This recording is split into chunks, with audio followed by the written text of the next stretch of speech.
I thought all the veterans would stay home, but I see there's a couple that left. And, you know, each table has some veterans. And what we're going to do is the table that has the most veterans gets to go around the dessert again. So, I don't know, let's see all the veterans. How many veterans have we got here? We don't.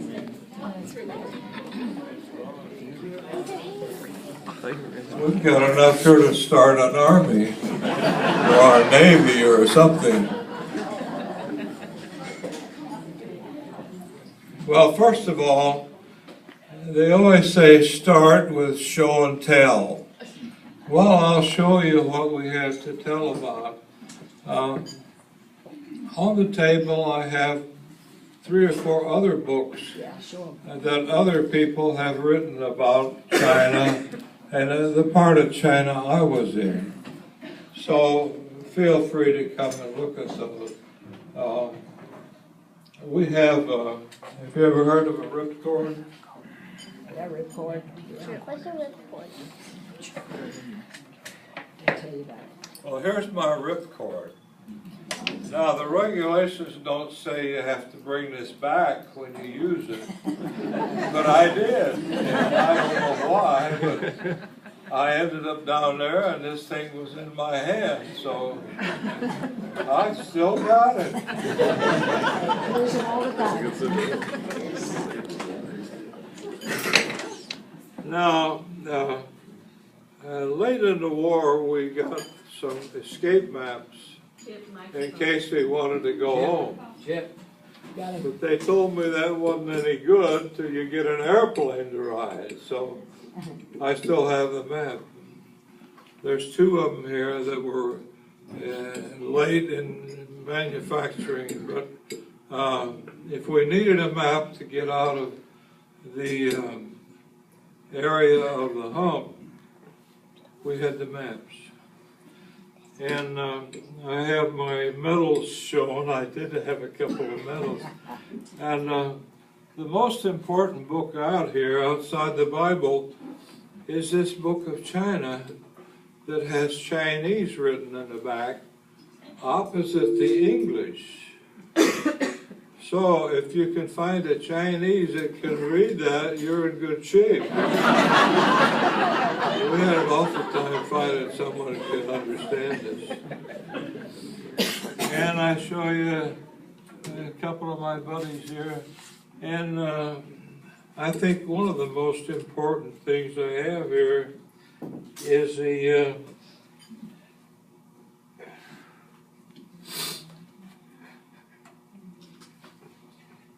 at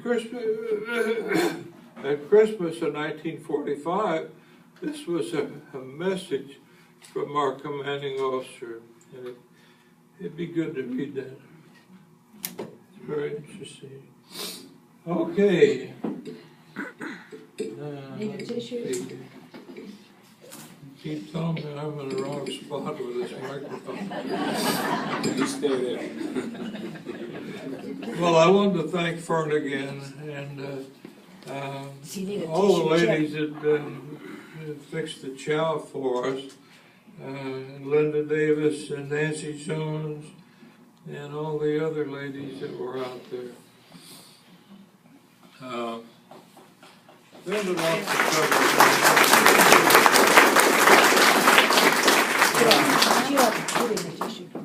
You know, there was, well, thank you. I didn't usually cry on my first trip. That's all right. You're allowed to cry. Yeah, you may cry. The fellow that took our picture for the newspaper was such a great guy, and he did a good job on that. There were some things wrong, but that's all right. He asked me, he said, when you started flying, he says, how did you react to that when I first was learning to fly? I said, well, I hate to tell you this, but I almost cried, you know. So now, we're gonna talk about some other veterans here. You all remember Perrin Scott, Memphis Belle was the airplane that Roger Taylor took. And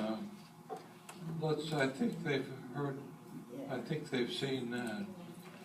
Okay, Perrin Scott flew a B-17 here in the States, trying to raise money. Everything's money. And he flew the Memphis Belle all over with a war bond rally. And Roger Taylor flew many of you probably knew Roger Taylor.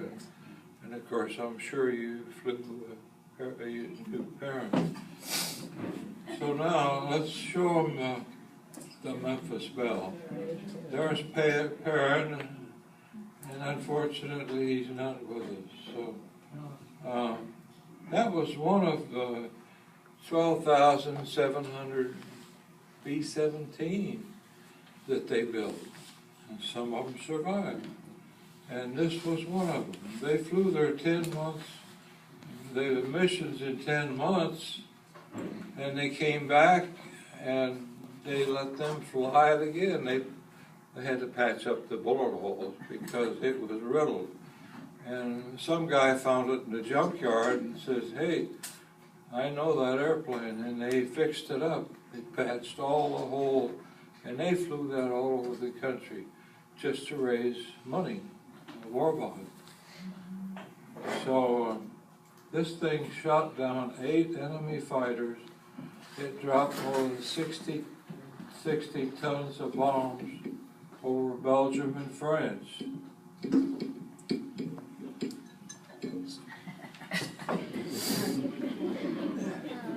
I need the next slide.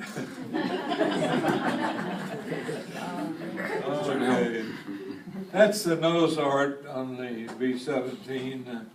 That was the pilot's girlfriend, got first place on that. So that went over big. Now show them the rest of that. That's the back end of that B-17. It's a big airplane. And the tail section.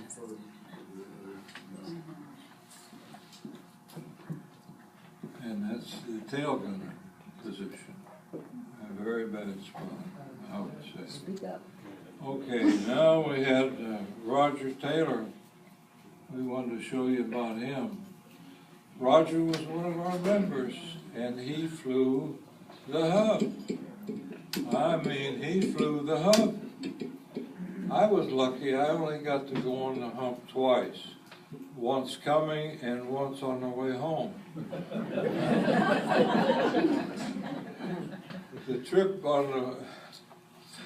trip coming into China was a breeze. There was nothing to it. I thought, what's all the fuss about the hump? Well, my goodness.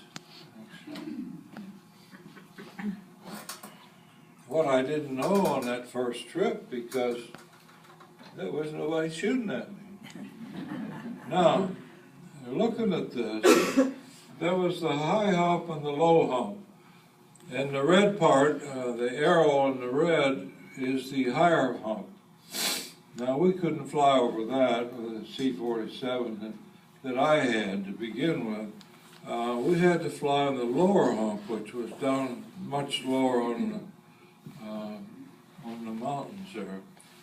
It was still at shore, and we still had bad weather. So there was no breeze, but it wasn't anything like that hump itself. Now Roger flew, I don't know how many missions on that. Chip, he needs to get closer to the mic. Okay. I need to get a little closer to the microphone. Yeah, you're Okay, here. Problem? Pull it closer. Boy's got some kind of a problem. No. All right, we'll talk about the high hump now. The high hump went up very high. We had to have oxygen, of course, and sometimes that wasn't everything we needed. There were people ready to shoot you down, so you had to be careful of the enemy.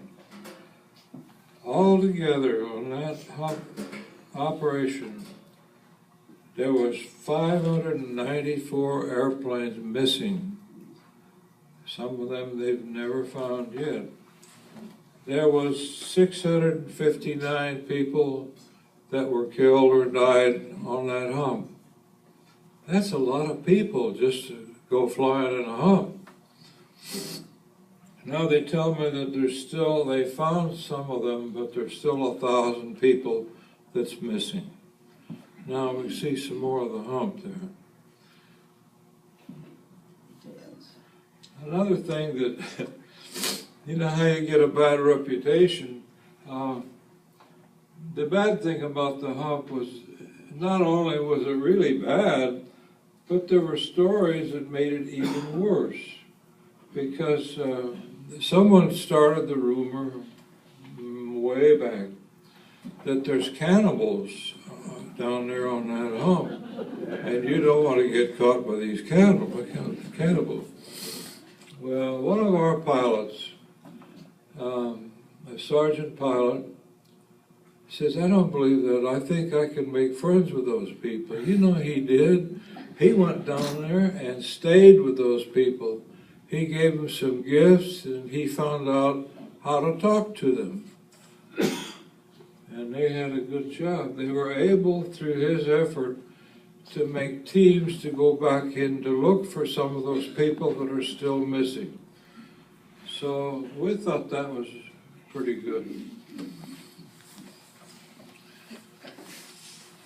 Now the Burma Road was, it was a road, and some days when you start out on that road, you decide this is not going to be a good day. And our mission that day was changed abruptly due to weather and the arrival of the Japanese fighters that arrived the same time as our P-38s who were going to protect me, going to look after me. And the captain I was flying with that day, Captain Peters, he said, I was new with him. He hadn't flown with me before. And he said, you know, those guys aren't going with us. We're going to have to go by ourselves because of the weather. Well, I took his word for it, and I said, well, if you say so. And sure enough, we took off to our mission, which is a drop mission. It was quite a distance, but we could see that we had weather ahead of it. So Captain Peters showed me all the tricks of tying yourself down. He lowered the seat on the lowest notch. We tightened our seat belt again and took our headset off and put it on the shelf because we weren't going to be able to use it in that storm. Well, it turned out to be the worst storm I had never been in. And so we got through the weather, and in due time we plowed through that storm. And there was our drop zone. So we dropped down and we lowered our, I don't remember what the drop mission was. It was maybe food, maybe ammunition. We had to supply Chinese troops by the drop mission. Well, we got finished with the drop mission, and the radio operator says, put your headset on. So I put the headset on, and here is this terrific battle behind us. Now, we're a long way from home, but we're out there in the boondocks, you know. And I looked at him, and he looked at me, and not a word said. We knew what we were in for. We had to sneak back around the other way and get to our home base. But we couldn't be found by these, there's the battle there. P-38s were fighting the Japs, and we had to go through that. And so we went around it. We flew around it, and we got almost home, and there was an air raid at our base at home. Well, you only got so much gasoline in one of them things. And so we fooled around a while, and we finally, they got an all clear, so we got in and landed. And that was one of the surprises you get when you're flying over there like that.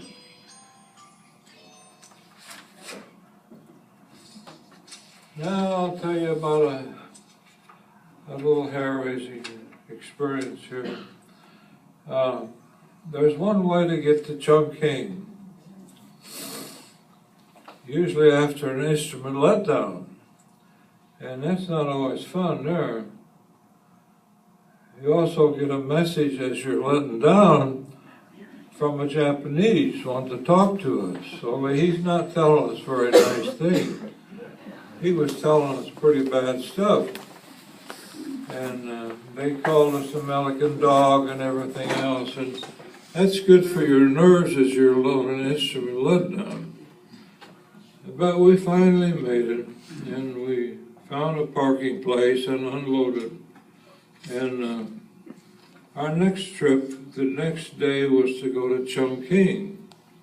So they loaded up the airplane. Oh, now I gotta tell you about Chungking.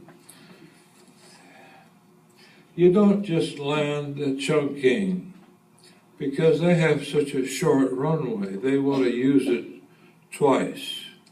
You land and you hit the brakes and you turn around and find a place to park. Then you get the airplane unloaded. The next day you come back to that airplane, but you don't go the same way off like we do here. No, you had to turn the airplane around and go downhill, which the downhill part was fine. Now, after having that experience into this little town called Pai Shi, it was a stepping stone to Chungking. We had to go there first. But you know, we didn't want to go back there and make an instrument letdown at that place, because they didn't tell us such straight stuff, you know. It might have been a mile visibility. Sooner it was more like a half a mile visibility. So we had a hard time landing, and then this Japanese man was wanting to talk to us again. So we said, we're not going that way. So we went our own way. And we went down after we got off of that runway, and we headed for Pai Shi. But you know, we hit something as we left that place. We hit a cable that was stretched across the Yangtze River. Now, they didn't tell us that. They didn't tell us there was a cable down there. Well, we found that cable, and it made our whole day a whole lot different.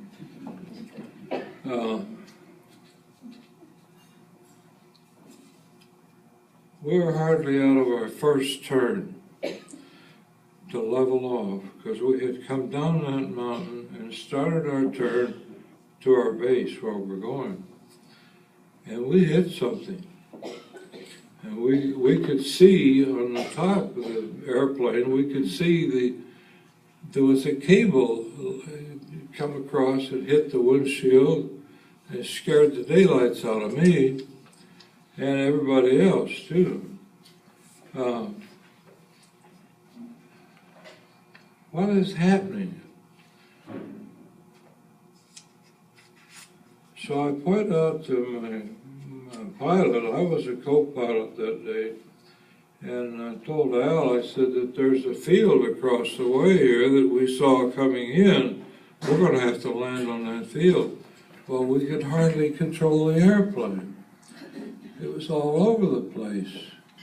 and we couldn't figure out why. He says, help me hold up the left wing. And he was saying it wasn't just passing the time of day. He said, hold that damn wing up. And I'm holding too, and we're getting farther and farther into this thing, and we decided we'd go on ahead over there and land at this little island that we saw. And Al says, do you want the wheels down? I said, yeah. He says, well, don't lock them. So I thought, well, that's good. We're going to get something done here. So we got the wheels down, and Al made a beautiful landing. We had already increased power so that we could stay up. We were losing altitude so fast because we didn't know why. So we get on the ground, and he's on the brakes, I'm on the brakes, and we're skidding all over this island. There's buildings out there, and we're going to try to avoid all this. And finally, after a while, we got it stopped. And you'll see a picture here.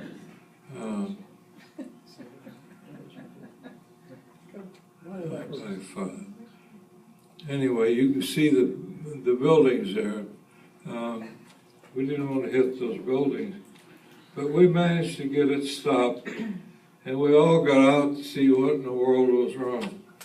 Well, I don't know if you've seen those pictures. Yeah, they're there.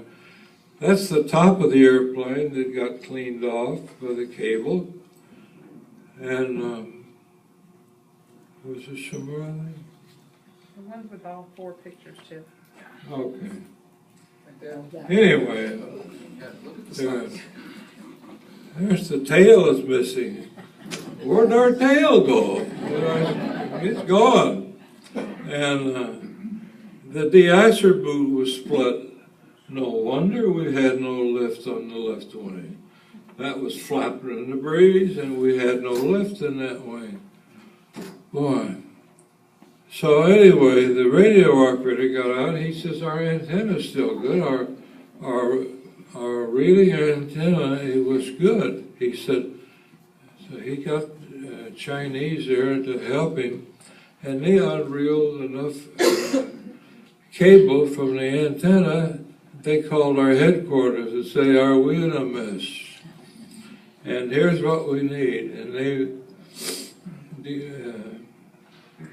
Al and the crew chief gave him a list of things we needed to fix that airplane. Well, we're not in a very big field, but yeah, we're going to do that. And they said the next morning we'll have an airplane there full of parts. And they did.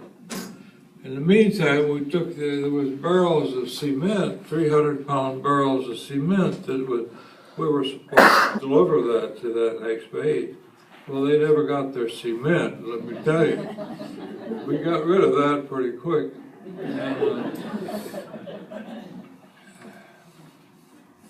by and by, the time went by, and these guys were really marvelous. There was about 5 or 6 mechanics on there, and they must have really, they were top notch. They put that together again. It took them way into the night. They worked all day and into the night, and we checked the engines, we checked everything out. It's ready to go. And that was pretty amazing, I thought. So the next morning we said goodbye to everybody, and we took off for that place that I didn't want to land in to begin with, you know. So we got back there, and that was good. We lucked out that time. Let's see, there was another story I wanted to tell. L5. One being captured. Or not captured. Dad.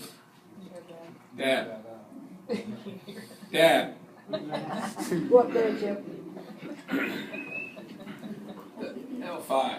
One where they bailed Oh, out. we didn't get that. No, I wasn't gonna tell you that, because that'd take too much time. Oh, tell us. We We want we wanna hear it. to hear it. Can you bail No, out? I gotta tell you. Yeah.